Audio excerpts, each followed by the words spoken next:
Place this file in the canal and check for canal patency one last time. A properly placed tip should elicit tugback at the apical region when an attempt to remove the file is made. Prepare a mix of root canal cement using the cement powder mixture provided and a few drops of eugenol.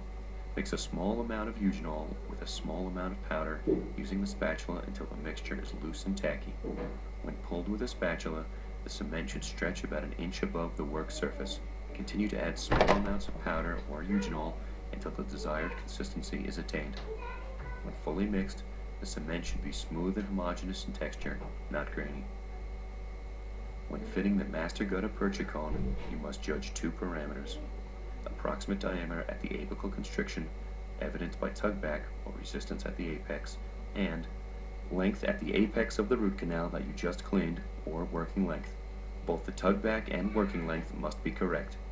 When tugback is evident, there will be resistance to removal and the cone will be engaging in the apical constrictor. If the taper of the canal is too narrow for the gutta-percha cone, the cone will not reach the apex.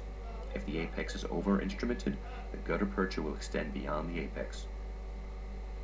If the taper of the canal is large enough, it will engage at the apical constrictor.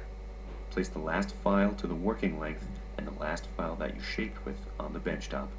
Select a gutta-percha master cone that reasonably approximates the shape of the prepared canal by estimating a size that lies between these two files. Using cotton pliers, remove a single gutta-percha cone from the package and measure the cone to the working length. Remember, sterile gutta-percha cones should be handled with cotton pliers only to prevent infection. Place the gutta-percha cone in the prepared canal up to the measured working length. If the point binds before reaching the measured length, select a thinner point.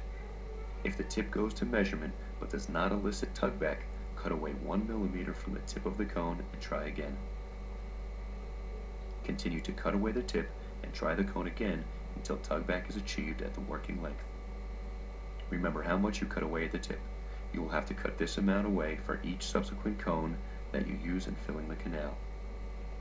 After cutting away the tip, if tugback is achieved but the length is too short, the cone must be discarded and a new cone must be measured and adjusted to fit the canal. When the tip of the cone binds exactly at the working length and offers resistance to withdrawal or tugback, check the working length once more to verify that the measurement is correct.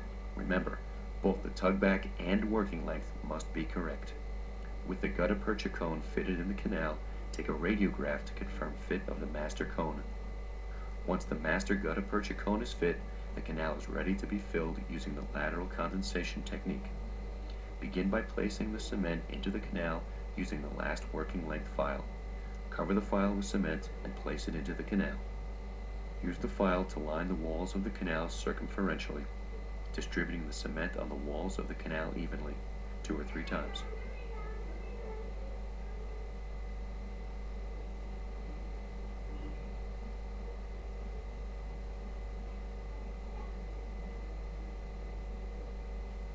Using the cotton pliers, remove a gutta-percha cone from the package and cover it with an even coat of cement.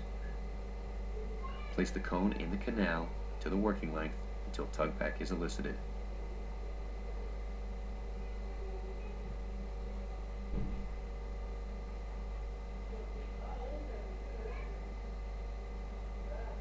Extrusional cement may be witnessed with the unmounted teeth. This does not cause a problem. While no cement is irritation-free, once it sets, the body accepts it and no long-term irritation persists. Place a D11 spreader in the canal alongside the cone. Apply pressure apically to push the spreader in as far as possible and spread from side to side. This side-to-side or lateral spreading motion is the basis for the technique name, lateral condensation.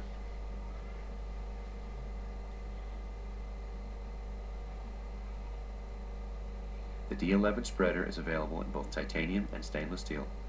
The stainless steel spreader may be used for straight canals. For curved canals, the more flexible titanium spreader should be used. Stainless steel finger spreaders may also be used. Remove the spreader and heat the long end Glick No. 1 instrument in the Bunsen burner flame. Place the heated Glick No. 1 in the canal to the floor of the pulp chamber and move the instrument side to side, heating off the protruding gutta-percha. If the instrument is not hot enough, some of the gutta-percha may be left behind. The instrument should be reheated and the rest of the gutta-percha removed.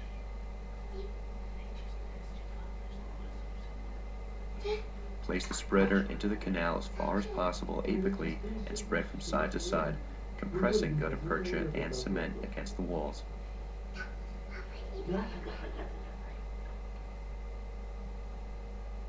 Repeat steps 13 through 17 using accessory gutta-percha cones until there is no more room in the canal for additional gutta-percha. Do not place an accessory cone with a diameter larger than the remaining apical end of the canal. The cone will not fit to the end, and this can create gaps in the filling.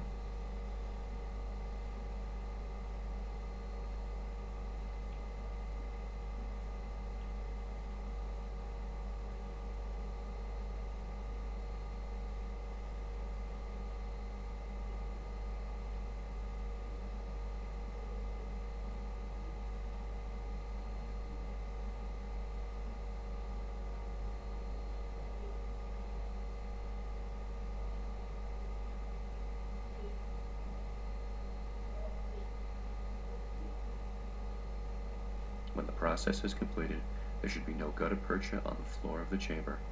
Gutta-percha should be placed in the canal only and should not extend into the pulp chamber. Use cotton to remove any remaining cement from the inside of the chamber.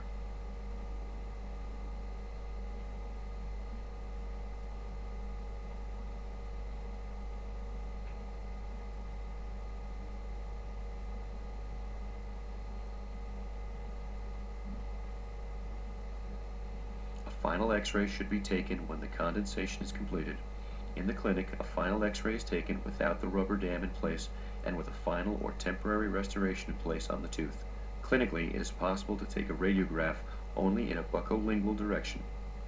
However, in the preclinic, X-rays should be taken in both the buccolingual and mesiodistal direction. This will enable complete visualization of the root canal fill. Develop your radiograph. In the lab, develop your radiograph using the automatic developing unit.